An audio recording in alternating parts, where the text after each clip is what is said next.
Hi everybody, welcome back to our channel. In this video, I'm going to guide you on how can you cancel Grammarly Premium on mobile. If you want to cancel your Grammarly subscription on mobile, if you're paid directly on Grammarly site using a credit card or PayPal, you must use the mobile web browser. So open the browser, it could be Chrome or Safari, and type in grammarly.com, or you could type in account.grammarly.com actually. And you could go to the first link that pops up. Here it is, and log into your account. After you're logged into your account, what next you want to do is you will be directly taken to the profile page, and this is where you could find your info. So here, you just need to tap the menu from the top left corner of the screen, and there you will be able to find your subscription. You could just go ahead and simply scroll that bottom and cancel the subscription.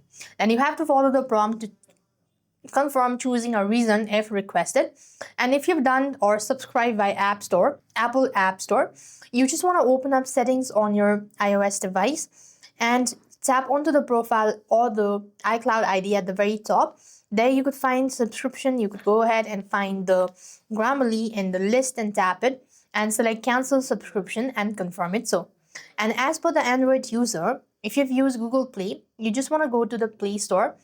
Tap the profile at the very top right, and there you have payment and subscription. You want to select that out, and this is where you could also go ahead and cancel.